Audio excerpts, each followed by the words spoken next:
Muy buenas noches, muy buenas tardes y muy buenos días. Comenzamos la transmisión número 72 de Demoliendo Mitos de la Política Charlas.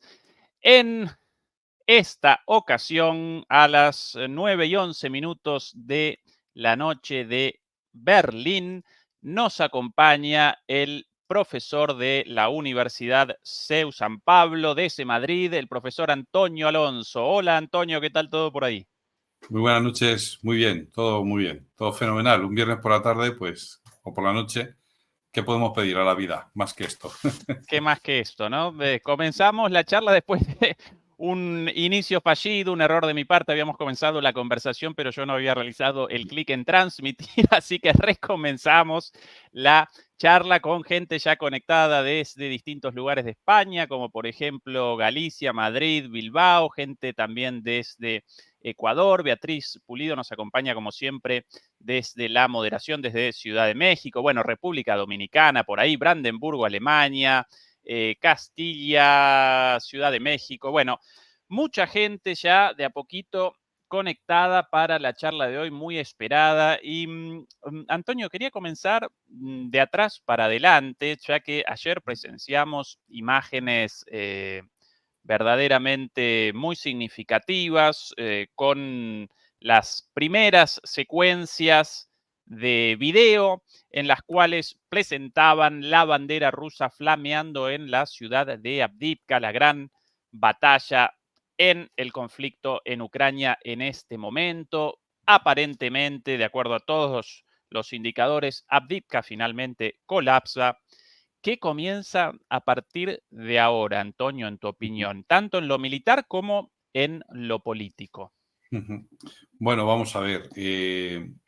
Para empezar, yo cuando me fui ayer por la noche a la cama, yo ya me fui convencido de que Avdiivka había caído, pero algunos han señalado que en el Ministerio de Defensa de Ucrania no lo habían reconocido como tal y que en el Ministerio de Defensa de Rusia tampoco lo habían reconocido como tal. Yo no sé si a estas alturas del día ya ha habido algún statement oficial, algún posicionamiento oficial con respecto a esto, pero yo sí que había visto vídeos, por ejemplo, de soldados ucranianos, poco sospechosos, por lo tanto, de ser prorrusos, en los que afirmaban esto, ¿no? Que ya sus compañeros se habían ido, que ellos no se habían podido ir porque estaban heridos, muy mal heridos, y que les habían prometido que iban a volver o que les iban a enviar ayuda para evacuar, etcétera, etcétera, ¿no?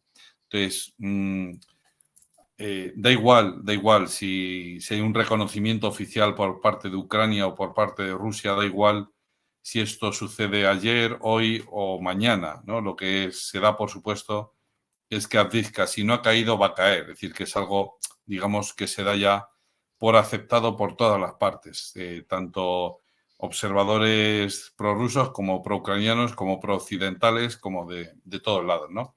Entonces ahora se abre, digamos, una serie de perspectivas y vamos, la primera pregunta es, ¿y entonces tanto con Saluzny para esto, no? O sea, es decir, el cambio pues, de Saluzny por Sirsky, al final era para esto, para que fuera un tremendo fracaso lo de Avdiivka, ¿no?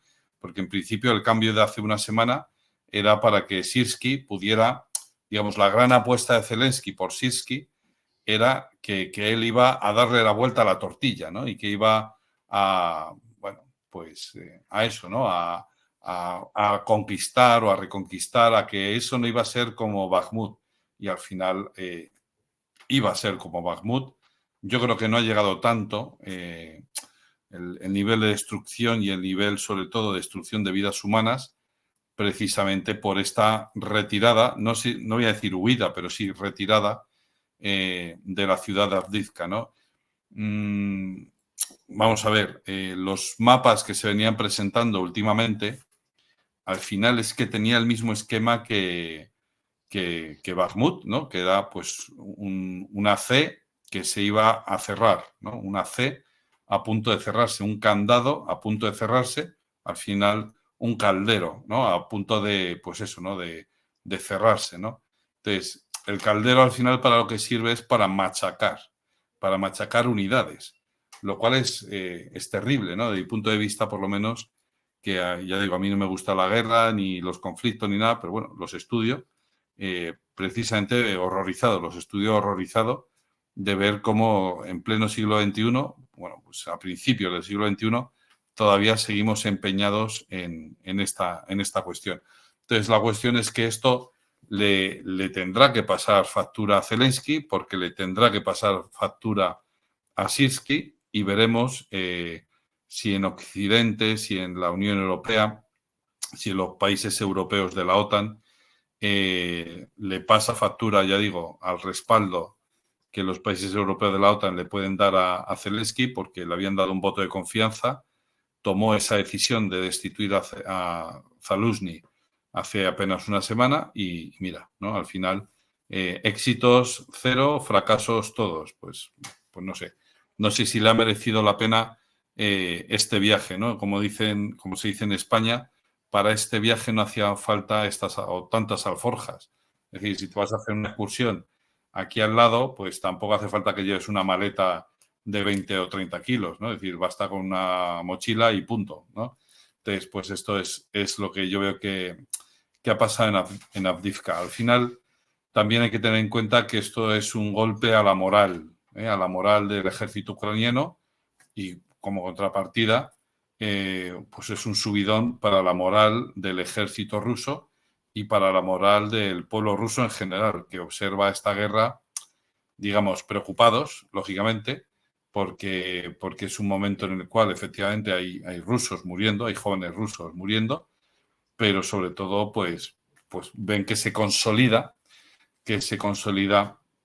lo que es los objetivos que se había planteado Vladimir Putin, ¿no? Entonces, que se va consolidando esa idea, y esto es bastante grave, ¿no? Desde el punto de vista del derecho internacional, se va consolidando la idea de que, bueno, si los problemas no se resuelven en una mesa de negociación y al final se tiene que acudir a la vía bélica, al final la vía bélica va dando sus resultados y se va asentando esas conquistas, ¿no? Le digo, esto parecía que era más del siglo XIX para atrás, siglo XV, XVI, XVII, pues todos los siglos anteriores, ¿verdad? Pero bueno, parece que ese esquema de pensamiento vuelve y que es, digamos, es irrevocable, ¿no? Es decir, los territorios que va conquistando Rusia se los va quedando Rusia. A mí sí que me gustaría incidir en esto, ¿no? Es decir, hace un año y medio se podría haber discutido una paz aceptable por parte de todos, yo creo. Pero una vez que Rusia no solo reconoce la independencia de las repúblicas de Donetsk y Lugansk, que esto lo hace justo el 22 de febrero, va a hacer ahora 2 años. El 22 de febrero del 22, Vladimir Putin pronuncia un discurso en televisión sin papeles, sin teleprompter, sin apoyos, y da una lección de historia diciendo por qué Ucrania ha formado siempre, es una parte integral de Rusia. Al día siguiente se reconoce la independencia de las repúblicas de Donetsk y Lugansk. Insisto, independencia. Es decir, que se la reconoce como fuera de Ucrania y fuera de Rusia, de la Federación de Rusia. Pero el cambio viene en octubre, si no recuerdo mal, cuando efectivamente incorpora esas repúblicas a la Federación de Rusia. Ahí ya hay un paso hacia adelante que no tiene marcha atrás, y ya, porque ya no solo reconoce la rusicidad de esas repúblicas, sino que además reconoce la de otros 2 territorios, Crimea, Zaporilla, Jersón, si no recuerdo mal. Ese es el punto de no retorno. Es decir, a partir de aquí ya me puedes decir lo que quieras, podemos sentarnos a negociar sobre lo que quieras, pero desde luego esto ya no se puede negociar. Y fíjate que Rusia tiene muchísimo territorio, pero ya es una cuestión iba a decir, de honor, ¿no? O de credibilidad en el orden internacional, que esto es fundamental. ¿Qué crédito tienes como líder? ¿Qué credibilidad tienes como líder político? Y esto hay que reconocerlo. Hay muchos que dicen, muchos analistas, y perdona que me estoy enrollando muchísimo, hay muchísimos analistas que dicen, no, es que la palabra de Putin no vale para nada, o es un fanfarrón, o en la entrevista de Tucker Carlson dice muchas mentiras y tal.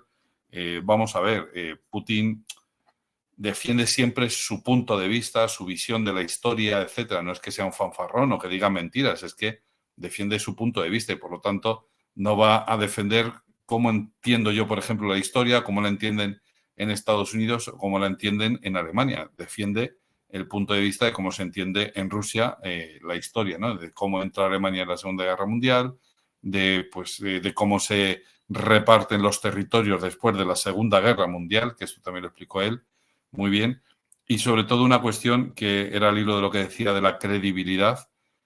Vladimir Putin, otra cosa, ya digo, podrás estar de acuerdo o no con él, pero lo que dice su palabra se cumple y no es un, vamos, a lo mejor yo es que solo veo una parte de la realidad, ¿verdad? Pero a mí no me parece un fanfarrón, no me parece un espantajo. Comparándolo con otros líderes mundiales, no me parece una persona que hoy dice alfa, mañana dice beta y te dice, bueno, es que todo el mundo tiene derecho a cambiar de opinión. No, hombre, es decir, se tiene que generar una confianza, ¿no?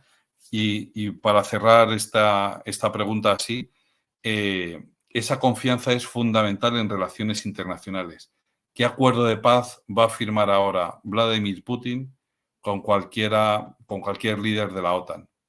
No les cree, no les genera confianza, no les genera ellos no generan en Putin confianza como para decir, pues venga, me fío de su palabra, ¿no? Y no tienen crédito, no tienen crédito, no tienen crédito. A mí me gusta esa expresión porque significa que no tienes dinero y que no eres merecedor de confianza. Y esta es exactamente esa la situación. No tienen crédito, es decir, se les ha acabado. Claro, yo es que tengo ya unos años y de pequeño jugaba a las maquinitas de arcade, ¿no? En los recreativos, en los bares, ¿no?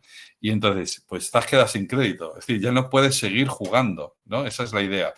Ya no puedes seguir jugando. Entonces, esos líderes ya no pueden seguir jugando.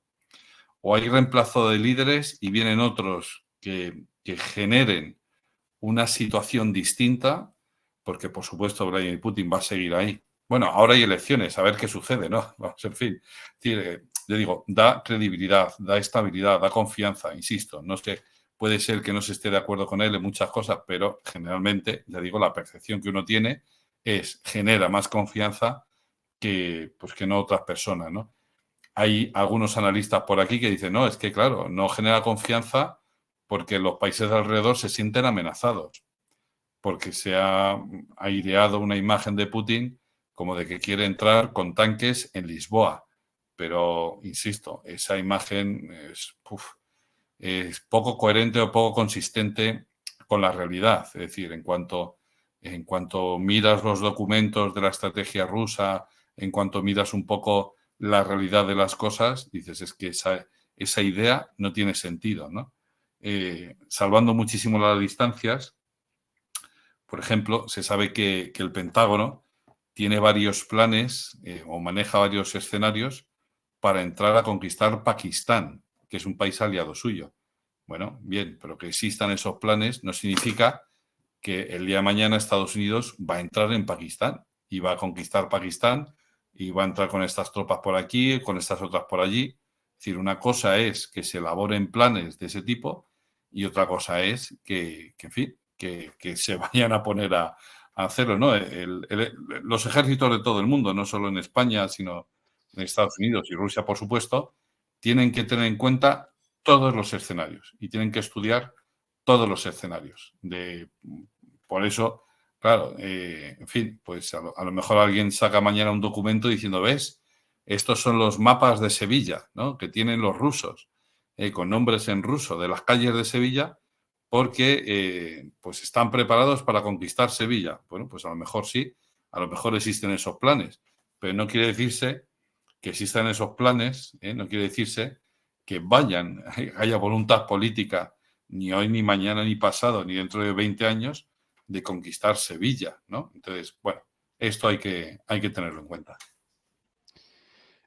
Antonio, este contraste entre los líderes occidentales y el propio Putin, más allá de las simpatías o antipatías de cada quien, este contraste como líder, como persona a cargo o no de los asuntos públicos de su país y a cargo de, a cargo, o mejor dicho, en posesión de todas sus facultades, ¿sí? Este contraste apareció la semana pasada muy claramente cuando, por un lado, Tucker Carlson realizaba una entrevista, o en realidad presentaba una entrevista hecha unos días antes, y a la vez Biden llamaba a una conferencia de prensa en la cual protagonizaba un furcio tras otro, incluido esto de el presidente de México, el Sisi, lo recordarás, en referencia al presidente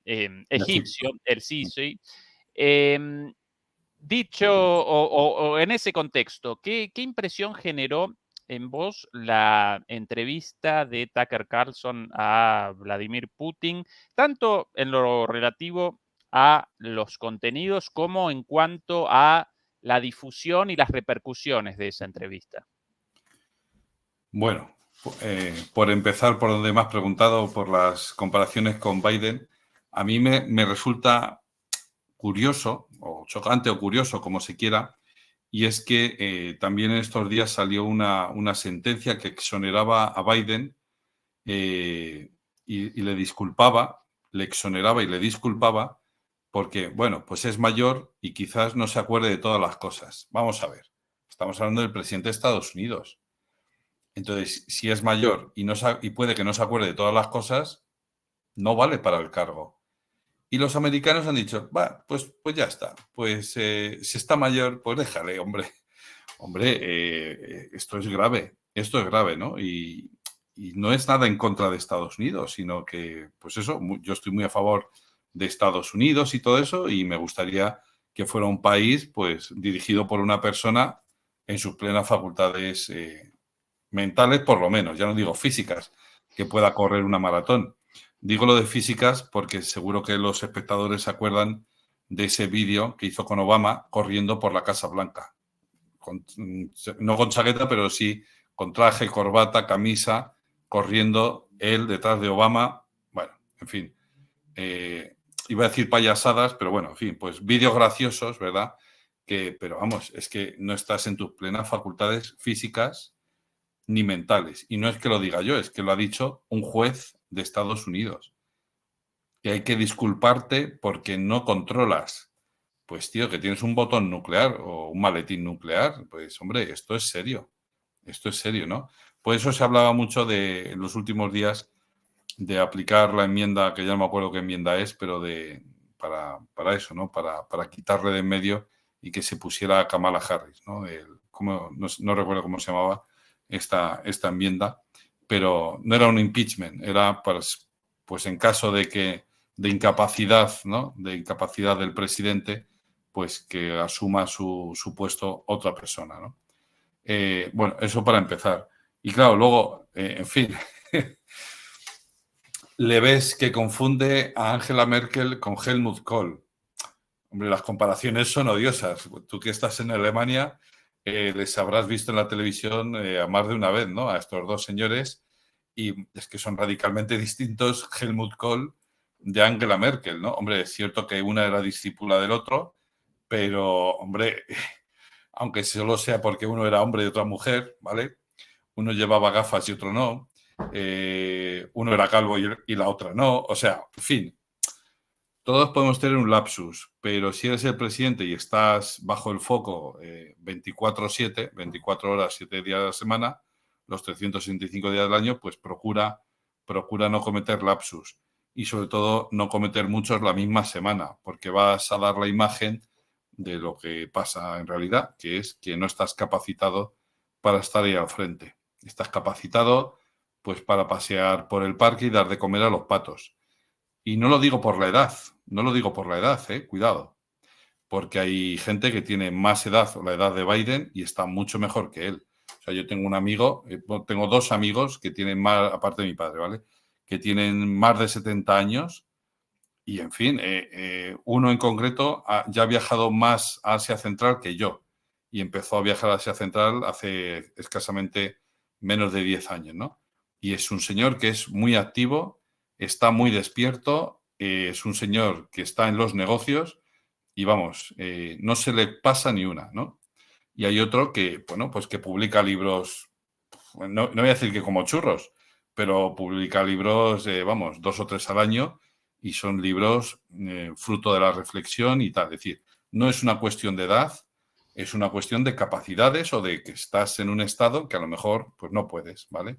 El Papa Francisco, sin ir más lejos, bueno, pues va en silla de ruedas el hombre, pero, hombre, pues dirige a la Iglesia Católica y, en fin, El cuando... propio Trump, Antonio, con El apenas propio 4 Trump, años menos, 77 sí, contra 81, tampoco tanta diferencia claro, en cuanto a edad. pues no, digo, decía lo del Papa porque el otro día fue Milei a verle al Vaticano y le dio un abrazo y se acordaba de él, o sea, de que habían hablado. Es decir, y el Papa tiene 87, si no recuerdo mal, 87, que son ya cerca a los 90, que son palabras mayores, ¿no?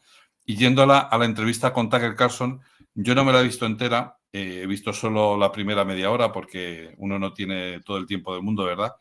Pero es alucinante la capacidad de Vladimir Putin vamos a ver, se sabe la historia de su país, ¿vale? Esto puede parecer, para las personas que nos vean fuera de España, dirán, pues claro, ¿cómo no se va a saber la historia de su país? Cuidado. Tú a cualquier líder político español, ya no voy a decir el nombre del presidente del gobierno, pero a cualquier líder político español, costaría encontrar a uno.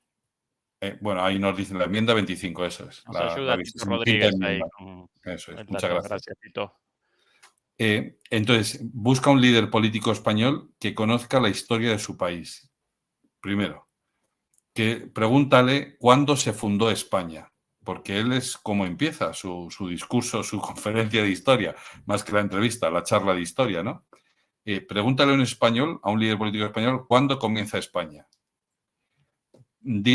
Pregúntale si se siente orgulloso de su pasado, del pasado de España. Y pregúntale también, pídele que haga un discurso de 1 hora, ya no digo 2 horas, de 1 hora sobre la historia de España. Imposible. Te sabrá hablar del cambio climático, de la Agenda 2030, de la igualdad de género, de las minorías oprimidas en España. Mande. En fin, de una serie de cosas que políticamente están a la orden del día, pero no le pidas que haga que desarrolle durante 1 hora los principales hitos de la historia de España. Y eso es y eso es lo que se enseña también en los colegios. Aquí en los colegios en España se da un repaso muy superficial y muy por encima y además trufado de mentiras que es que a mí me dejan alucinado, ¿no? Por ejemplo, yo estoy harto de ver en los libros de texto de mis hijos que Cristóbal Colón tuvo que convencer a la reina Isabel la Católica de que la Tierra pues era esférica y que no era plana.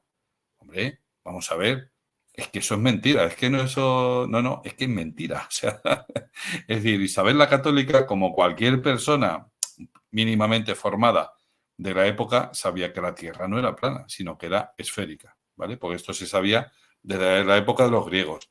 Isabel la Católica, pues nos la han pintado como una ignoranta, pero no era ignorante en absoluto.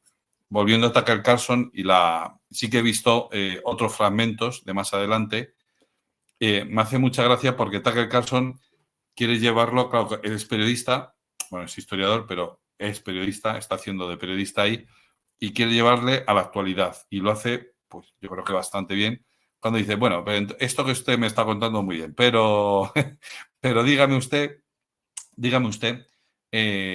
esto no lo podría haber hecho hace 20 años o hace 25 años, cuando él llega al poder, ¿no? Cuando Vladimir Putin llega al poder. ¿Por qué lo plantea ahora? ¿Por qué lo plantea en el año 22 y no lo plantea en el año 99 o en el año 2000, ¿no? Que es cuando llega al poder Vladimir Putin, ¿no? Bueno, pues a mí me parece increíble que, bueno, porque se le ha acusado a Tucker Carlson de colaboracionista, ¿no? O de difusor de fake news, o de, vamos a ver, si tú vas a poner, si tú se te ofrece, ¿no?, una entrevista con Vladimir Putin, no te voy a decir que ya sabes lo que te va a decir, pero sabes, por lo menos, que lo que te va a decir es su opinión y su punto de vista. Desde ese momento, pues es valioso para ti esa entrevista porque te ofrece el punto de vista de uno de los dos contendientes, de una de las dos partes que están en guerra en Europa ahora mismo. Y eso, quieras que no, es interesante. Puedes compartirlo o no, pero si no lo conoces, ¿cómo puedes decir que no lo compartes? ¿No? Por lo menos conocerlo, por lo menos interesarte, por lo menos léete los titulares, ¿no? No, pues, en fin, Tucker Carlson no puede hacer la entrevista, hombre. Libertad de prensa, libertad de expresión, libertad de información, derecho a la información que tiene la gente. No, pero es que a la gente hay que protegerla de las fake news. Bueno, vamos a ver. Entonces habría que cerrar una cosa que se llama rueda de prensa posterior al Consejo de Ministros, por lo menos aquí en España, porque la cantidad de fake news que echan por la boca es impresionante, es impresionante. De bulos, de auténticas mentiras. No que yo esté de acuerdo, no, con las cosas o las medidas que vayan a tomar, sino que dicen cosas que son falsas, ¿no? Y ya luego, aparte, dicen cosas demenciales. Aquí en España hoy han dicho una cosa bárbara, bárbara, ¿no? Pues, lo voy a decir muy rápidamente porque tienes audiencia que no es de España, pero a mí me ha dejado alucinado y yo he escuchado el corte, ¿eh? Yo he escuchado el corte. Le preguntan a un ministro que qué le parece la cuestión de la amnistía y dicen, vamos a ver, pues si queremos desatascar los juzgados, pues, y en fin, y al final del proceso se va a indultar a esas personas, pues chico, colabora con la amnistía y así evitas que esas personas se sienten en el banquillo. Vamos a ver, un ministro del gobierno de España está diciendo que da igual delinquir, que no pasa nada. Bueno, pues si al final te lo van a perdonar, ¿qué más te da? Es decir, que los jueces no hagan su trabajo, que los guardias civiles no hagan su trabajo, que la policía judicial no haga su trabajo. Es decir, demencial. Entonces, difusores de fake news, vamos, en fin, que se lo hagan mirar otras personas, ¿no? Hay un dicho colombiano que a mí me encanta, por lo menos yo se lo aprendí de un colombiano, ¿no? Dice que cuando tú apuntas con un dedo, 3 te están apuntando a ti, ¿no? Es decir, que cuando tú señalas a otro un fallo, 3 dedos te están apuntando a ti, es decir, que otros 3 fallos y automáticamente se te podrían señalar a ti, ¿no? Y esto es lo que les pasa, pues, a esta gente que señala que Tucker Carlson no debería haberse acercado a Moscú. Vamos a ver, es que se les cae el mito. Es decir, que a Putin se le puede preguntar y se le puede importunar y se le puede interrumpir mientras habla. Se le está cayendo el mito, ¿no? Es decir, Vladimir Putin mete en la cárcel a sus oponentes y no deja libertad de prensa. Bueno, Dmitry Peskov dice que no negociaron las preguntas. A mí esto me cuesta mucho creerlo. Pues porque con cualquier político que, vamos, del ámbito español, no voy a decir que se negocien las preguntas, pero por lo menos se las mandas antes para que se las prepare, ¿vale? Y Dmitry Peskov dice que no, que en absoluto. Pues parece creíble. Sí, sí, Parece sí. parece creíble porque Putin se prepara la entrevista, pero no se prepara las preguntas, esas, las que le hace, sino que se prepara lo que es el encuentro con Tucker Carlson. Se sabe la vida de Tucker Carlson y eso se nota a lo largo de la entrevista, desde el principio, vamos. Le hace una broma que quien no siga mucho a Tucker Carlson pues no la entiende, pero le hace una broma y Tucker Carlson dice, amigo, vale, ahí está la cita, ¿no? Vale, ¿no? Me has pillado, ¿no? Y en fin, que le conoce, ¿no? Cosa que aquí en España un político llega un tío con un micrófono, le hace una pregunta y le da igual, ¿no? Es decir, me da igual quién eres, con un cierto desprecio también, ¿no? Si se me permite, ¿no? Pero además, me da igual lo que me preguntes, yo te voy a contar mi historia, ¿no? Entonces, Vladimir Putin, por supuesto, tiene un discurso ya hecho y muy elaborado y digamos que tiene tablas para enfrentarse a esa entrevista. A mí, sinceramente, me pareció muy bien que se le hiciera, que se difundiera. Me pareció muy mal que se le quisiera censurar. Yo la censura, la verdad es que no la entiendo. Si a priori Vladimir Putin te cae mal, no ves la entrevista y punto. Si crees que lo que va a decir no te gusta, pues no la ves y ya está, ¿no? Es decir, ¿qué pasa? Que la entrevista se pagó se pagó con medios públicos, con fondos públicos. Es decir, fue con el dinero de nuestros impuestos que se hizo la entrevista a Vladimir Putin. Pues a lo mejor en ese caso alguien podría levantar la mano y decir, oye, no, es que a mí eso no me... Con mi dinero no. Pues anda que no se le han hecho entrevistas a gente indeseable o que con la que yo a lo mejor no estaría de acuerdo y sin embargo, pues no lo hemos tenido que comer, ¿no? Porque como es la televisión de todos, pues eso, ¿no? Entonces, la entrevista luego deja, ya con esto acabo la cuestión de Tucker Carlson, deja un par de frases interesantes y es el tema de Polonia o de la invasión de los países bálticos, es decir, si Polonia tiene que estar nerviosa o no. Yo creo que Vladimir Putin es muy claro, dice, nunca me he planteado invadir Polonia ni se me ocurre. Te lo podrás creer o no, pero ahí ha dejado la frase y ahí ha dejado eso dicho, precisamente, pues, en fin, para inspirar cierta tranquilidad en los polacos. Al parecer lo que ha inspirado es todo lo contrario, pero bueno, en fin, eso ya se escapa de su control, pero da una justificación histórica de por qué a Rusia no le interesa hacer eso. Da una justificación histórica de por qué Rusia decide entrar en Ucrania.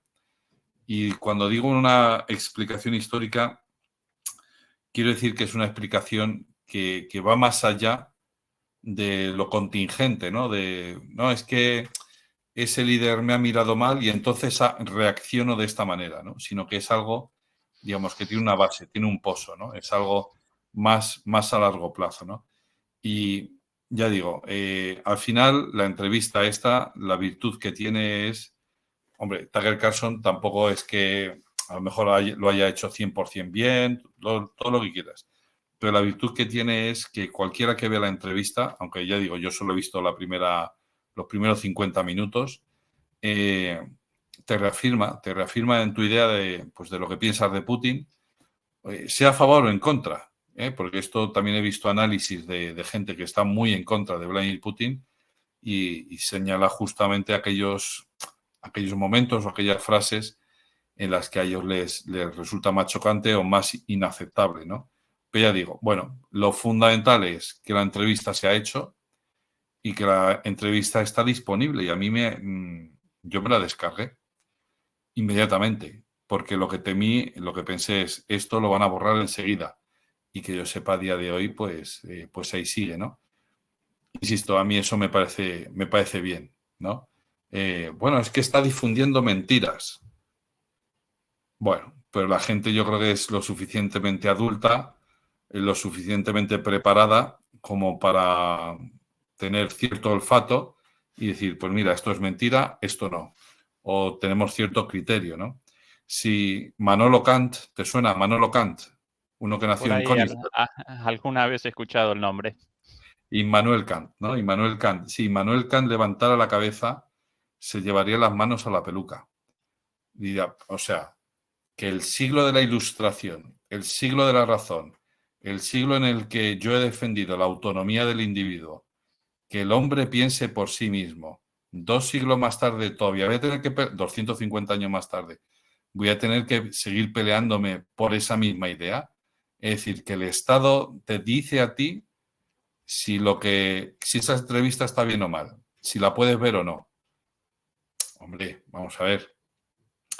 Dice Immanuel Kant, ya digo, si la sociedad es tratada como un menor de edad, pues eso es lo que tiene, un Estado que es el padrecito, ¿no? El padre proveedor.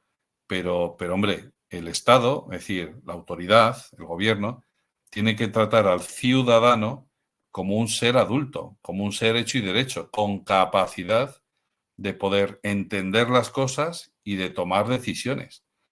Y yo creo que ahí está el tema, que a lo mejor hay gente que empieza a despertar y a decir, ojo, que nos estamos metiendo en una guerra con Ucrania contra Rusia, ¿no? Y con esto ya digo, ya acabo, que hace 5 minutos he dicho que ya iba a acabar.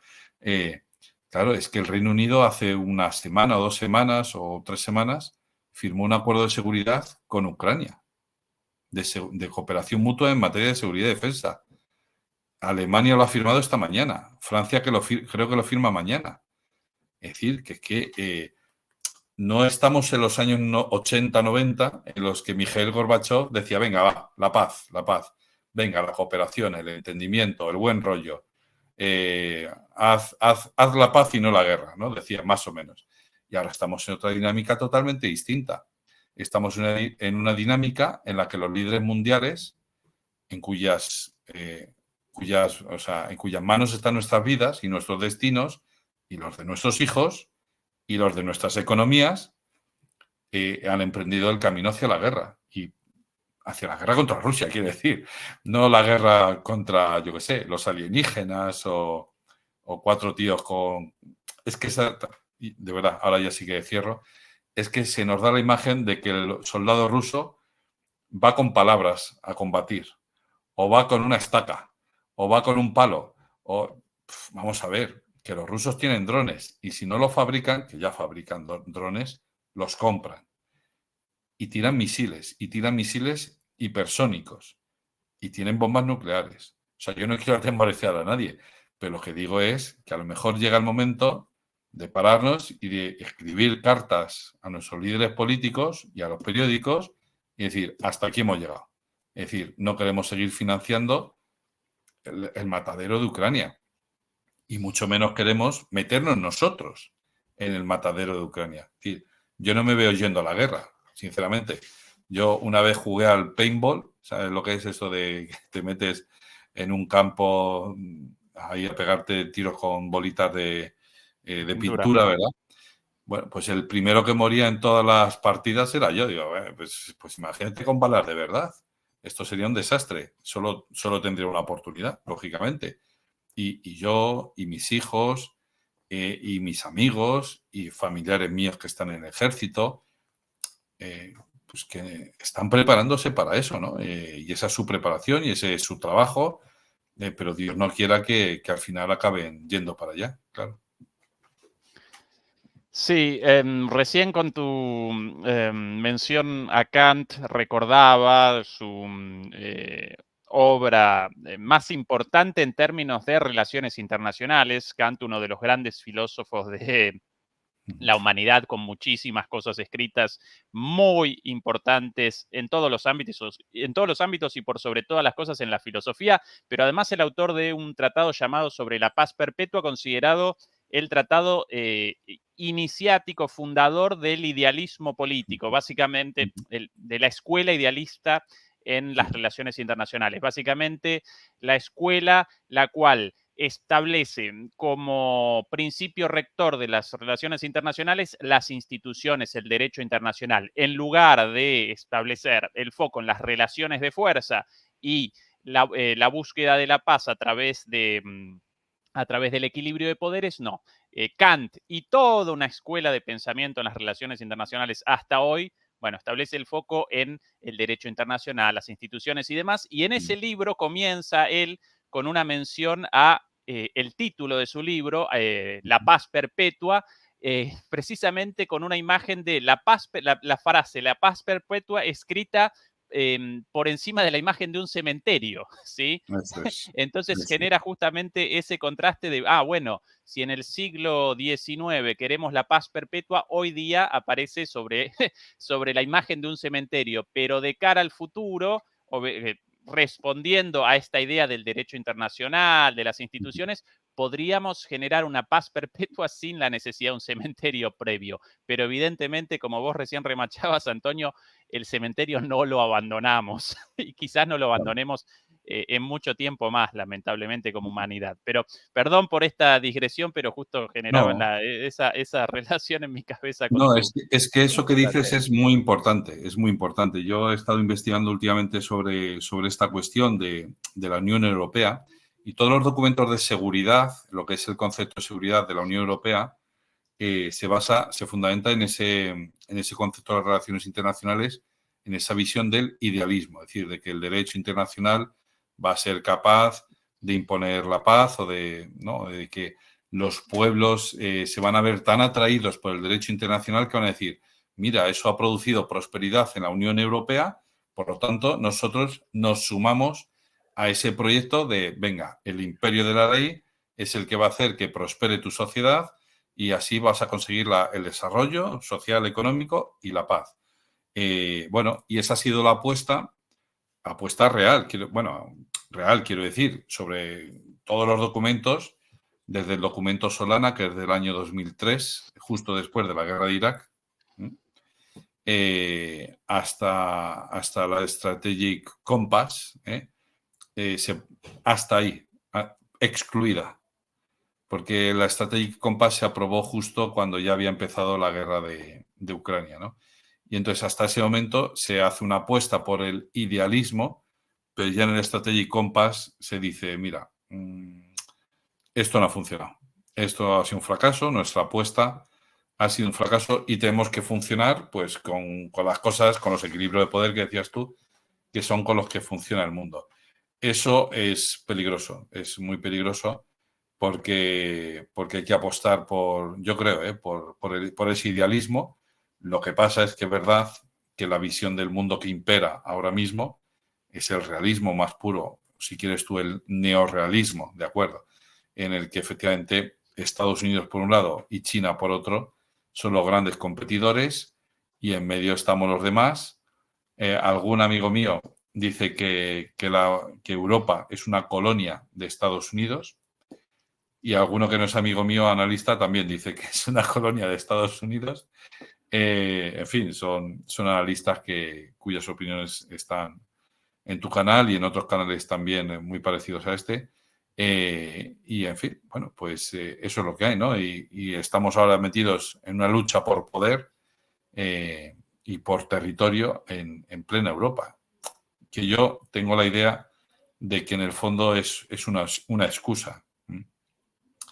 Y que hay altos funcionarios americanos que lo han reconocido como tal, así, tal cual, que es que esta es una guerra para desgastar a Rusia, pero que esta guerra es como el cuarto objetivo, pero hay un primer objetivo que es al final un enfrentamiento con China y ese es el que habría que temer, pero por medio nos vamos a ir por este frente. Perdona, Ezequiel, que te he cortado. No, todo bien, ¿no? Es otra referencia, cómo a partir de Kant uno puede generar un montón de asociaciones. Si uno recuerda, vos recién recordabas el lugar de nacimiento de él en Königsberg, una ciudad alemana en ese entonces de Prusia, hoy representa Kaliningrado, con lo cual Eso. la propia ciudad de su nacimiento no respondió a su visión de las relaciones internacionales, sino que fue conquistada por la Unión Soviética y aparece en poder de Rusia a partir de las relaciones de poder, ¿no? De las relaciones internacionales, ¿no? Bueno, siempre útil Kant para todas estas cosas.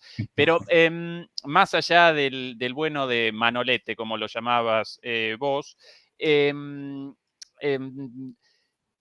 hoy comenzó la conferencia de Múnich y a propósito del paso de la guerra, una conferencia cargada de simbología por muchísimas cuestiones, por su historia, pero también por su relevancia para este conflicto. Si no recuerdo mal, en la conferencia de Múnich de 2007 o de 2008, Putin presenta por primera vez su rechazo a la decisión en ese entonces reciente del ingreso de Ucrania a la OTAN, ingreso naturalmente no llevado a cabo, pero ceñido como amenaza permanentemente, bueno, y la causa principal de fondo de este conflicto, ¿sí?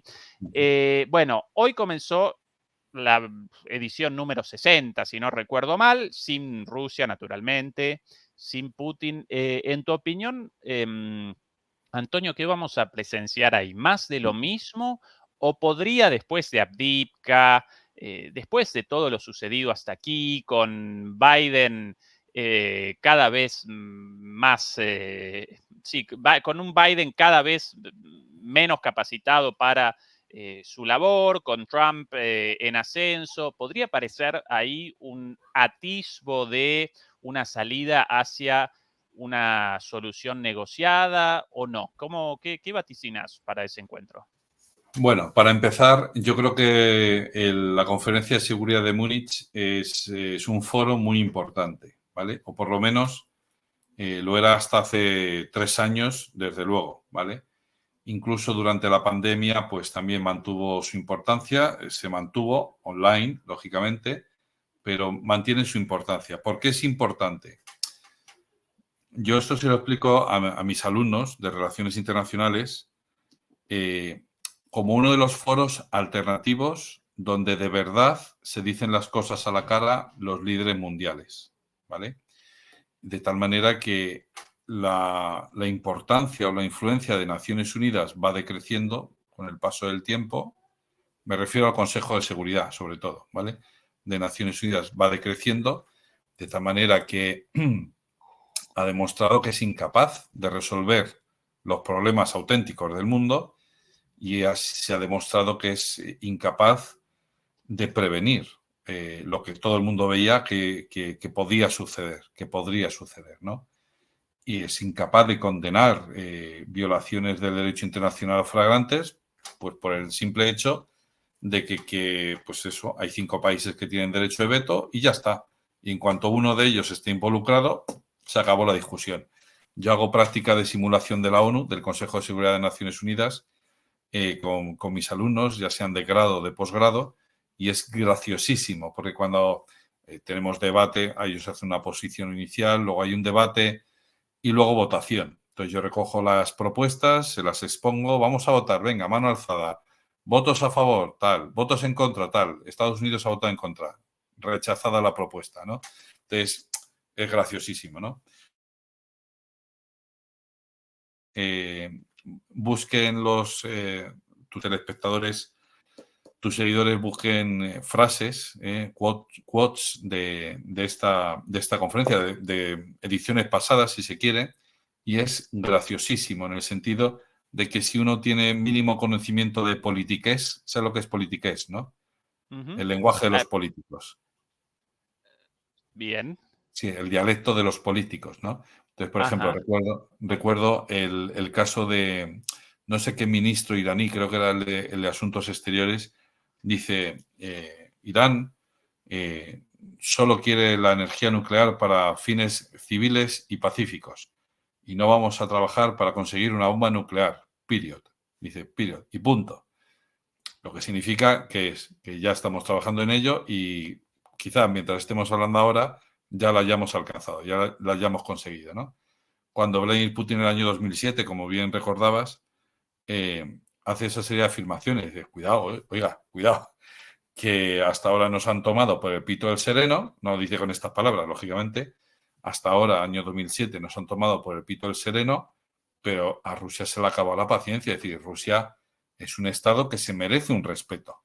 Es decir, nosotros no somos Yeltsin, lo siento. Nosotros no somos Yeltsin. Nosotros no somos una marioneta que nos meten la mano por dentro, por debajo, por donde sea, ¿verdad? Y mueven la mano y entonces nosotros tenemos que hacer lo que ustedes digan. Y tenemos que aceptar sus rules, sus normas. Y tenemos que aceptar sus criterios y sus valores y sus principios. Cuidado. Esto ya estamos entrando en otro sitio. Y todos los presentes allí, jijiji, jajaja, qué bueno, a ver cuándo le contratan para hacer un monólogo, estoy llorando de risa y tal. Le tomaron a broma. No, pues es que esas cosas no hay que tomarlas a broma. Hay que coger los párrafos, leérselos y entenderlos, ¿no? Otro que a mí me encanta, porque no solo van políticos, también van empresarios y tal. Este chico de las gafas que tiene una cosa que se llama Microsoft y tal, Bill Gates, dijo algo así como, algo así como que llamó la atención acerca de las amenazas biológicas. Las amenazas biológicas. Es decir, no son tan peligrosas las armas nucleares como las amenazas biológicas. Claro, y al año siguiente o 2 años más tarde, pandemia mundial por un virus, por el coronavirus. Es decir, que es muy importante, hay que prestarle atención, ¿vale? Hay que prestarle atención a esto, ¿no? A lo que se va diciendo en la Conferencia de Seguridad de Múnich. Hay que tamizarlo, hay que filtrarlo, hay que entenderlo, pero hay que prestarle atención. En este año, a partir de la guerra de Ucrania, se ha desvirtuado un poco, porque claro, ya no se invita a escuchar a todas las partes. sino que ya se es muy selectivo. Pero yo invito, por ejemplo, a escuchar todo lo que digan los representantes de China o los representantes que vengan de China. Y hay que tomar nota. Yo no sé lo que van a decir, lógicamente, pero hay que tomar nota. Porque se nos cuenta en los medios de comunicación occidentales que China es neutral, que China, pues bueno, es enemiga de Rusia y no sé qué. Vale. Prestemos atención, porque China no va buscando enemigos, hasta donde yo sé. No se va buscando enemigos, pero tiene muy claro quiénes son sus aliados y sus socios estratégicos. Y ha tomado nota en un bloc de notas, muy útil, ¿verdad?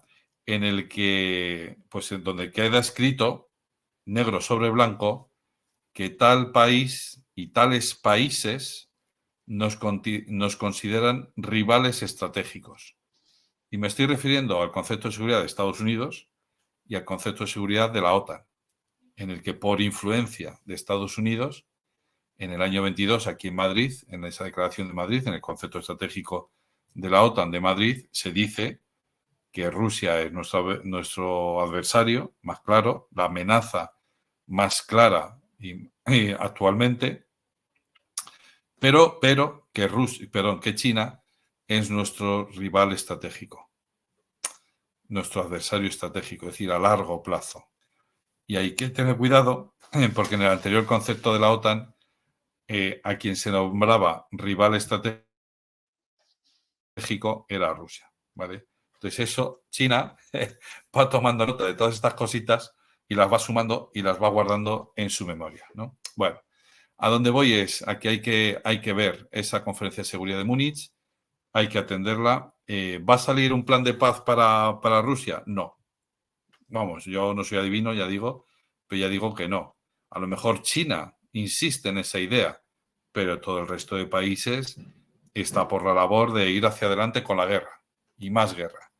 Y cada vez, venga, vamos a involucrarnos más. No, pero oiga, es que los fracasos militares de Ucrania son evidentes y palpables. Ah, pues a lo mejor es que necesitan más ayuda nuestra, pero si tú le puedes enviar tanques si quieres, envíales aviones. Pero la cosa es que no hay quien los maneje. No que no haya ucranianos que no sepan manejar aviones, sino que la catástrofe demográfica que a día de hoy ya supone para Ucrania la guerra es inconmensurable, inconmensurable. Y ya no digo para el futuro, sino para la actualidad, es inconmensurable.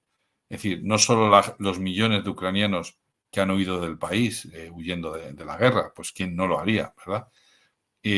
Sino los que han fallecido. O sea, ya no los mutilados o los inservibles para pegar tiros, sino los que han fallecido, que son muchísimos. Eso es una tragedia, una catástrofe demográfica para Ucrania tremenda. Entonces, solución que aportan los líderes de los países occidentales, seguir ayudando. Bueno, pues si quieres de verdad ayudar a Ucrania, ayúdale, oriéntale un poquito en el tema de la negociación y que negocie bien y que negocie al máximo, como cualquiera de nosotros haría. Pero hay que ser realistas, volviendo un poco a lo de antes, hay que ser realistas y hay que entender que enfrente tenemos a Rusia y que en principio nosotros durante 20 años hemos querido llevarnos bien con Rusia y que ahora estamos por la labor de todo lo contrario. Bueno, pues habrá que ver qué ha pasado ahí. Y a lo mejor es hora de dar un poquito marcha atrás. Pero volviendo al inicio de mi intervención, la cosa no es que tú ahora quieras dar marcha atrás o parar el tren. La cosa es si puedes parar el tren. Y la cosa es si el otro también accede a parar el tren. Porque a lo mejor al otro dice, pues ahora a mí no me interesa. Es raro, ya digo, es raro que Putin diga, no, pues yo quiero seguir adelante con la guerra, sinceramente. Que va a ser muy gracioso si al final en este año se dan unas negociaciones de paz que quieran pintar a Putin como una persona que quiere la guerra que se sienta a negociar la paz. Es decir, que nos puede estallar la cabeza de tal contradicción en la misma frase. Pero bueno, aquí en España por lo menos, yo no sé en Alemania, pero en España podemos meter en la misma frase conceptos tan contradictorios y no pasa absolutamente nada, ¿no? Y no lo creemos todo. Pero yo creo que vamos a tener que hacer un cambio de mentalidad y me ha parecido entender que los medios de comunicación, así los genéricos, los que son importantes, ya va habiendo un cambio en la narrativa. De hecho, yo creo que compartí contigo una entrevista que hicieron en la Deutsche Welle, una tertulia que hicieron en la Deutsche Welle hace ya en diciembre.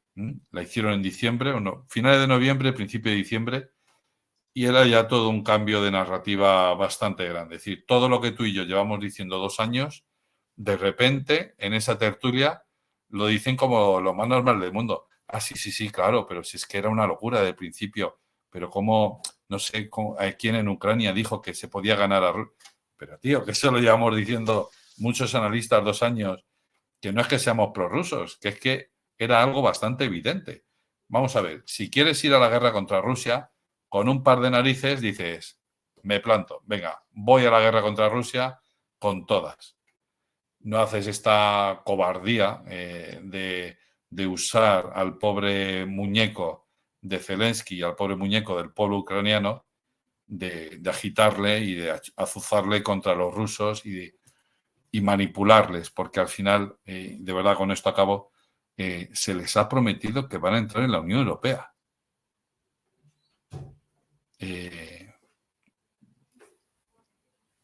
Es que no tengo palabras para expresar la perplejidad y no sé, la irrealidad que es esa. O sea, yo lo siento mucho por los ucranianos que se lo hayan creído, pero ni se lo cree nadie, cualquiera que haya estudiado aquí en España, por ejemplo, sin ir más lejos, Unión Europea, ya no digo profesores, digo alumnos, que se hayan tenido que estudiar, por lo menos los que dan conmigo, se los tienen que estudiar y se los tienen que saber de memoria. Los criterios de Copenhague, los criterios de acceso a la Unión Europea. Y es un examen muy duro. Y o los cumples o no los cumples. Y si no los cumples, pues Turquía. Es decir, te tiras llamando a la puerta 40 años. Y si los cumples, pues, o mínimamente, o al menos un viso de que los puedes llegar a cumplir, pues te metemos para adentro. Hungría, Polonia. Precisamente la experiencia de Hungría, Polonia, Eslovaquia, Eslovenia también, incluir a todos esos países dentro tan rápido y tal, dentro de Bruselas empezaron a producirse una serie de discursos y de documentos donde se puede leer todavía a día de hoy, hemos ido demasiado rápido. Amigo, o sea, no hemos aprendido de eso y queremos meter a Ucrania, no solo un país que no cumple los criterios de Copenhague, sino un país que está en guerra y en guerra contra Rusia, no una guerra civil, que incluso siendo solo una guerra civil, no podría entrar en la Unión Europea. Pero ya una guerra contra Rusia, insisto, yo creo que estamos jugando, y esto no se puede hacer. Conmigo ha jugado muchas veces con mis sentimientos, ha habido muchas chicas que han jugado con mis sentimientos y eso no se puede hacer. Como conmigo lo han hecho, yo digo que eso no se puede hacer. No se puede jugar con los sentimientos de la gente. Y si a los ucranianos se les dice, al 2025 vais a ser miembros de la Unión Europea, te tienes que comer tus palabras y cumplir tu palabra. Pero es que no hay forma humana de coger esa promesa. Los españoles tuvimos que hacer unos esfuerzos bárbaros, los polacos también, pero los ucranianos no, porque están en guerra. Pues es que, de verdad, es que no tengo palabras, no tengo palabras. Si tú encuentras por ahí alguna de las personas que entrevistas más adelante, alguien que te explique, sí, no, si esto es muy fácil. Antonio está equivocado por esto, por esto, por esto, y Ucrania es muy fácil que entre a la Unión Europea porque no pasa nada, porque en fin, hay un apartado de un artículo de un tratado, no sé si del TUE o del TFUE, que dice que en caso de guerra se le perdonan todos los criterios. Ah, pues, perdón, me he equivocado.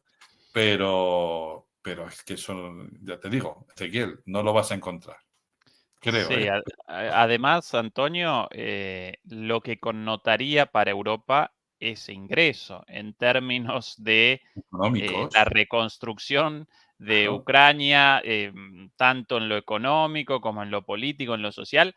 Además de que si el día de mañana, ¿por qué no? De repente apareciese en Ucrania, como ya aparecieron en muchas otras oportunidades. Si apareciese un gobierno prorruso, entonces de repente el demonio ruso estaría presente en la cocina de la Unión Europea, aparecería adentro mismo de la Unión Europea, ¿no? Carece de todo fundamento la promesa, pero efectivamente los ucranianos la recogieron, completamente de acuerdo con vos en ese sentido. Sobre lo de, sobre la conferencia en Múnich, recordaba el año pasado el fuerte encontronazo entre los diplomáticos occidentales en general y Wang Yi, el diplomático chino, el diplomático chino más importante. Efectivamente ya no llaman más a los rusos, entonces no presenciamos ese debate o no presenciamos ese contrapunto, pero sí llaman a los chinos y no solamente eso, sino que el año pasado lo llamaron y machacaron durante toda la cumbre con esta idea de que los chinos realizaban envíos de armas a Rusia y patrocinaban la guerra de Rusia. Y en un momento Wang Yi en su intervención respondió con todas las letras, sin pelos en la lengua. Primero respondió, ustedes nos responsabilizan a nosotros de participar en una guerra cuando ustedes están patrocinando la guerra de manera directa, primero. Y segundo, por otro lado, nosotros no despachamos armas a ningún lado, ni a Rusia ni a ningún otro país. En todo caso, establecemos relaciones comerciales. Y eso solo generó la indignación de los líderes occidentales, nada más, ¿no? Pero bueno, eso lo podemos presenciar ahí en esa cumbre y no en otro lugar cuando aparecen líderes o países como China con las cosas claras y con lo necesario para presentarlas ahí en vivo, ¿no? Antonio, como último tema de nuestra charla, y por cierto, por favor, a los demoledores y a las demoledoras, acompáñennos con el like. Recuerden además el clic en la suscripción, en la campanita de notificaciones, y si nos quieren ayudar con una membresía o con un aporte a través de PayPal, naturalmente bienvenido. Y recuerden también acompañarnos en nuestro canal secundario, nuestro canal de respaldo. El enlace aparece en la descripción. Como última pregunta, Antonio, y en sintonía con tu reflexión de recién, ¿en qué situación aparecería Europa en el caso de una reelección o una nueva llegada al poder, de una llegada al poder de Trump en Estados Unidos? ¿Cuán plausible para vos aparece una victoria electoral de Trump? ¿Y dónde parecería Europa? ¿Cómo reaccionaría Europa frente a esa situación, en tu opinión? Bueno, vamos por partes, que diría Jack el Destripador. Vamos por partes. Bien. Primero, ¿es posible que Donald Trump llegue a la Casa Blanca? Pues 50-50, ¿no? ¿Por qué sí? Pues, porque la sociedad americana está muy polarizada y cualquier cosa ya se lee en ese, pues, siguiendo ese esquema de o conmigo o contra mí. Me explico. Ahora mismo están sacando informaciones de que posiblemente prospere la causa penal contra Donald Trump por la causa esta de Stormy Daniels, la entrevista que pagó, que no sé qué, que pagó a esta chica para que no hablara, etcétera, etcétera. Imaginemos, por lo que sea, imaginemos que al final Donald Trump acaba en la cárcel. Esto puede suceder. Antes de las elecciones, quiero decir. Pues al final, si hay una papeleta ese día en el que ponga o Biden o Trump, una buena parte de la población americana votará a favor de Trump. Y estando en la cárcel, si el juez no pone ninguna que pueda ponerla prevención de y no puede participar en las elecciones, podrá participar en las elecciones, podrá ser elegido y podrá asumir el cargo de presidente de los Estados Unidos, estando en la cárcel. Esto legalmente es posible en Estados Unidos. En España no, porque enseguida, inmediatamente, a los políticos en sus sentencias les ponen inhabilitación para elección pasiva y activa durante no sé cuánto tiempo. Pero en Estados Unidos esto es posible. Entonces, ¿es posible que llegue a la Casa Blanca incluso con este obstáculo de las distintas causas penales? Sí, es posible porque ya digo, hay una buena parte de la población americana que todavía considera que a Donald Trump le robaron las elecciones en el año 2016. Él mismo hace poco, o bueno, yo por lo menos lo he visto en un tuit o en un X que ponía Real Donald Trump. O sea, que a lo mejor es su cuenta real, ¿no? Y saca esta imagen en la que dice los estados en los que se usó el sistema Dominion, se me robaron no sé cuántos miles de votos. Claro, y hay que tener en cuenta que el sistema electoral americano se basa en la mayoría, es mayoritario. Entonces, con que ganes de uno, pues ya te lo llevas todo, ¿no? Entonces, basta con 3.000 votos de más por parte, o sea, que iban a Trump, que se vayan a Biden para que Biden se le dé por ganador, ¿no? Entonces, él todavía sigue con esa idea de me han robado las elecciones, y no las del año 2020, y no solo él, sino que millones de americanos dan por supuesto que se les robó las elecciones americanas. Y esto me lleva a la segunda parte del 50-50. Es decir, por un lado sí, puede llegar a la Casa Blanca, y fíjate que ya no estamos hablando de aquí de las promesas electorales.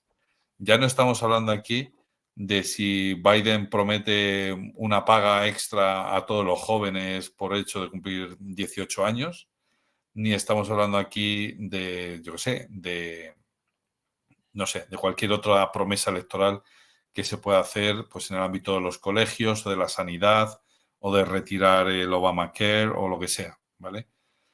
Ya solo nos centramos en si va a haber manipulación del voto o no, ¿vale? Manipulación de los colegios electorales, porque por supuesto va a haber una contienda electoral feroz durante todo el año, ¿vale? Me explico, en los medios de comunicación, ¿eh? Y vamos a ver campañas sucias y vamos a ver campañas muy sucias. Quizás por una parte y por la otra, a mí eso me da igual, ¿no? Pero algo me dice que la campaña muy sucia se la va a comer Donald Trump, y que Donald Trump lo tiene muy fácil en el sentido de, bueno, si mi oponente es un señor que saluda así en el escenario a gente que no está, es que ya está la campaña electoral hecha, ¿no? Porque hay que recordar que de nuevo, el votante americano medio vota a un líder fuerte, de tal manera que el primer presidente de Estados Unidos, que no proviene de un órgano ejecutivo, es precisamente Barack Obama, que proviene de ser senador, el senador Obama, pero no viene de ser gobernador del estado ¿no? Que eso es, digamos, un cargo ejecutivo fuerte, ¿no? De poder fuerte, donde demuestras que sabes gestionar, etcétera, ¿no? Y luego, por cierto, el segundo es Donald Trump, que viene del ámbito de las finanzas y de los negocios, pero de nuevo eso es un ámbito fuerte, de ser un tiburón de las finanzas y de los negocios. Entonces, yo 50-50, ¿puede ganar Trump? Por supuesto. O sea, mi apuesta es que si no le manipula las elecciones, gana, de calle, ¿vale? Es decir, el apoyo popular que yo vi en sus mítines en el año 2020 es tremendo y se ha mantenido a día de hoy, ¿no? Es decir, tiene gente fanática con él, o sea, es fanática en el sentido no religioso, sino que son fan, ¿no? Son fan, como uno puede ser fan del Real Madrid, ¿no? Pues yo con el Real Madrid a muerte, ¿no? Pues igual, yo con Donald Trump a muerte, ¿no? Pues tiene su público, tiene su público. Sin embargo, Biden lo que cuenta es con el establishment, ¿no? Y el establishment, pues sí, pues le arropa, Hollywood le arropa, Hollywood le apoya, muchísimos actores le apoyan, pues buena parte, incluso algunos republicanos, ricos, donantes republicanos, pues también le apoyan, ¿no? Porque prefieren al establishment que representa a Biden que no pues la alternativa outsider que representa Donald Trump. ¿Cómo lo veremos aquí en Europa? Pues a mí la pregunta que me surge es más bien la contraria, y es ¿qué pensará Donald Trump de Ursula von der Leyen, que a lo mejor ya para noviembre ya no es presidenta de la Comisión Europea, pero bueno, pero si lo sigue siendo, ¿qué pensará Donald Trump de Ursula von der Leyen cuando fue elegido Biden? Mostraron la alegría, vamos, de manera pública, de manera notoria, de manera exagerada, de manera descarada. Los líderes de la Unión, los burócratas, ¿no? Los líderes de Bruselas, pues dijeron, pues menos mal, ¿no? Manifestaron su alivio porque había sido elegido Biden y no Donald Trump. Hombre, esto me parece poco cortés, voy a decirlo así, ¿no? Es decir, yo qué sé, yo soy un observador desde fuera, yo soy un observador exterior y digo, pues nada, felicito a Biden porque ha ganado las elecciones y me congratulo de que la fiesta de la democracia continúe hacia adelante. Ya está. Algo así muy neutro, muy bien, muy educado, muy polite, good manners y ya está, ¿vale? Pero eso de decir, pues menos mal que ha ganado Biden, porque es que, claro, ¿cómo? A ver, vamos a ver, que a ti en principio ni te iba ni te venía. Sí, nos jugamos mucho, pero vamos a ver, tú eres la Unión Europea, nosotros somos Estados Unidos, por supuesto que no jugamos, bien, pero de ahí a manifestar filias y fobias, pues eso ya sobra, ¿no? Eso otro sobra, esos comentarios yo creo que sobran, ¿no? Quizás Donald Trump pues lo tiene igual, los chinos o los rusos, ¿no? Van anotando en una agenda, en una libreta, en un blog de notas, pues mira, Ursula von der Leyen, la presidenta de la Comisión Europea, dijo esto, pues mira, pues cuando yo gane las elecciones, ¿quién nos va a cuidar de la seguridad? Efectivamente, que se lo pedís a Úrsula. Si necesitáis ayuda, se lo pedís a Úrsula. Yo, por un lado, me parece muy bien, porque Donald Trump, ahí donde le veis mucho pelo naranja, mucha piel, color también naranja, zanahoria, pero el tío no se metió en ninguna guerra. Eso sí, acabó con el líder del Estado Islámico, un ataque así como muy quirúrgico. Con Soleimani, el iraní, Sí. ¿no? Uh-huh. No, en el Estado Islámico. Perdón. Ya no me acuerdo cómo se llama este hombre. Pero vamos, Al-Zarqawi no era. O si era. Bueno, da igual. No recuerdo el nombre tampoco, sí. Yo recuerdo a Donald Trump saliendo a dar una rueda de prensa, igual le hemos matado como un perro. ¿No? No sé si os acordáis. Uh-huh. Y luego, efectivamente, ordenó el ataque contra Soleimani y, bueno, la respuesta de Irán fue atacar bases americanas de Estados Unidos en Irak. Salvo eso, pues mira, es el primer presidente norteamericano que ha visitado Corea del Norte, que ha puesto el pie en Corea del Norte, ¿no? Con China, sí, una terrible guerra comercial, firmamos un acuerdo comercial, ¿no?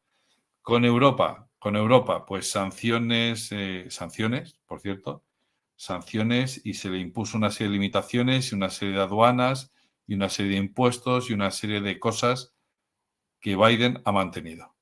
Entonces, Europa es nuestra aliada, pero le vamos a poner limitaciones al comercio para proteger nuestros productos. Amigo, eso lo hace Trump, pero eso lo mantiene Biden. Bueno, es que hay que abrir los ojos un poquito, ¿no? Es decir, que sí, que nosotros tenemos muy buena relación con Estados Unidos. A día de hoy nuestra defensa depende de Estados Unidos, y esto se dice pronto. Volvemos a Kant, no somos autónomos, porque si dependemos del primo de Zumosol, hace 15 años. Hasta hace 15 años era bastante evidente que la Unión Europea quería coger músculo militar, industria de defensa, para abajo. Desde hace 10 años por lo menos, eso se acabó. Y queremos, pero no podemos, y no lo hacemos, ¿no? Y Estados Unidos es quien nos mantiene tutelados. Esto es así. Dicho sin acritud, dicho de manera bastante objetiva, esto es así, ¿no? Los estados, en fin, son cada uno soberanos y toman independientemente sus decisiones. Bueno, sí, pero Borrell lo dice cada 2 por 3, la defensa de Europa está en manos de la OTAN. No tenemos ejército, ni lo vamos a tener en el próximo plazo. Esto lo dice Josep Borrell, que es una persona que a mí me cae muy bien, ¿vale? Y lo dice, bueno, si queréis hablamos de los battle groups, pero de ejército europeo, lo siento, pero no es ni momento, ni lugar, ni en los próximos años esto va a ser un tema de discusión entre los países de la Unión Europea. No está en la agenda, no se puede hacer, ¿no? Ni lo vamos a hacer. Entonces, por lo tanto, quien gane en Estados Unidos, pues sí, será muy, muy importante para la Unión Europea, claro que sí, porque o profundizará en esa línea de, pues bueno, somos una colonia de Estados Unidos, la Unión Europea es una colonia de Estados Unidos, o bien, pues romperá y se centrará más en América para los americanos, y cuando digo América no digo todo el continente, sino que se centrará más en cuestiones, porque yo creo que es así Donald Trump, se centrará más en cuestiones económicas, comerciales, firmará acuerdos comerciales de libre comercio con unos y con otros, se meterá en pocos líos, y yo creo que si se deja asesorar, firmará la paz con Rusia, al momento, esto ya lo ha advertido él, y con China intentará buscar un entendimiento, ¿vale? Esto es lo que yo quiero creer. Pero desde luego podemos soñar con eso. Con lo que no podemos soñar es que con Biden vayan a cambiar las cosas. Se profundizará en esa misma línea. Y aquí, y con esto acabo, creo que era Kirby el que decía esta mañana, caerá sobre los hombros de los congresistas republicanos la responsabilidad de lo que pase en Avdiivka. Así, tal cual. Es decir, la responsabilidad de lo que pase en Ucrania recaerá en la responsabilidad de los hombros de los congresistas republicanos porque no votarán a favor de librar esos 60.000 millones de dólares, que eso es tener muchísima fe, porque pensar que 60.000 millones de dólares van a llegar a donde tiene que llegar en Ucrania es tener muchísima fe, porque sabemos todos que por el camino se pierden dólares. Así, digamos, en condiciones normales se pierden dólares, pero en esta guerra, eso está más que comprobado que se han perdido millones de dólares. Y ya digo, no lo digo yo, no lo dices tú, no lo dice Fernando Moragón, lo dice el propio Zelensky cuando destituye a gente por corrupta. Y además lo dice así, dice, tenemos que hacer una limpieza, porque se lo han pedido, se lo han pedido en Washington. Pues una cosa que se lo pide, ¿no? Hizo también en la Unión Europea. Otra cosa es en fin, que le hagan caso, ¿no? Que le hagan caso a este señor, pero bueno. Entonces, la cosa es muy importante para la Unión Europea, para Europa, para el futuro de Europa, quién ocupe la Casa Blanca el año que viene. Pues sí, quien en enero tome posesión de la presidencia de Estados Unidos es algo muy importante para Europa y para la Unión Europea en concreto, pero para la paz en el mundo. O sea, no es porque yo crea que Donald Trump es un tío más pacífico que otros, sino porque yo creo que él es un hombre de negocios y a los negocios le interesa la estabilidad, el que el comercio vaya bien engrasado. Hay algunos otros autores que dicen, no, al comercio lo que le interesa es que existan guerras porque así se venden más armas. Bueno, pero es que eso solo beneficia a un sector de la producción industrial. Pero en momentos de paz, pues hay más posibilidades para el desarrollo. Esto también me parece bastante evidente. Sacando más teorías de las relaciones internacionales a relucir. Antonio, vamos a redondear la charla de hoy por acá. Súper interesantes tus perspectivas, verdaderamente un placer, como siempre, esta conversación. A los demoledores y a las demoledoras, bueno, muchas gracias como siempre por el apoyo. Muchas gracias también a Beatriz Pulido por acompañarnos con la moderación.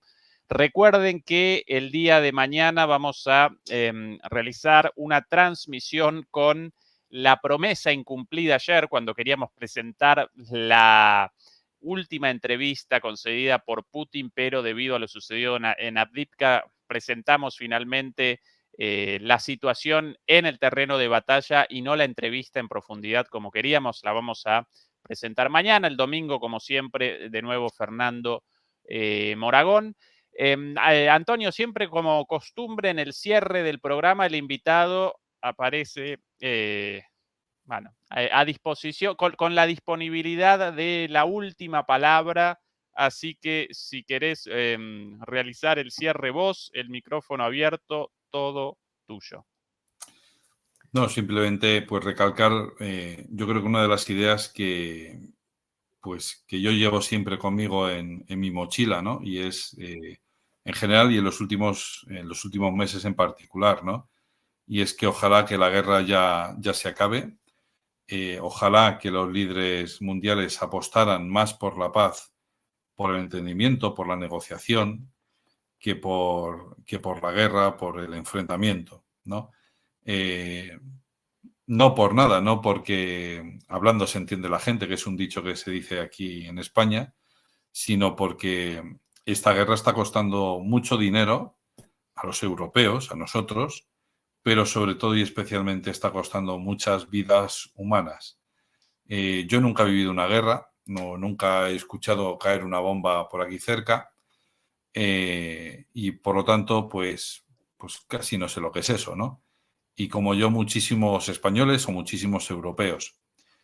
Pero, pero yo invitaría a que aquellos que apoyan la guerra, pues que se pasen un día por allí, por Lvov, por Kiev, o ya pues más cerca de la línea de contacto y que miren a ver si, pues bueno, pues merece la pena seguir adelante con esto o no, ¿no? Eh, bueno, hay gente que dice, no, es que es muy honorable seguir adelante con la guerra. Bueno, pues bien, si yo estoy de acuerdo en el que hay veces que hay que pelear por lo que uno pretende, por lo que uno quiere o por los valores que uno quiere defender, pero pues, pongamos precisamente eso en la balanza, si realmente esta guerra está mereciendo la pena o no, y si lo que merece realmente la pena es poner ya un punto final. Algunos dicen un punto y seguido porque el conflicto seguirá. La guerra se podrá acabar, pero el conflicto seguirá. Bueno, pues sea un punto seguido o un punto final, que por favor que esto pare ya. Sí, completamente de acuerdo con tus palabras, las acompaño con vehemencia. Demoledores, demoledoras, hasta mañana. Antonio, un abrazo por ahí, un placer como siempre Un y abrazo. hasta la próxima. Chau, chau. Chao.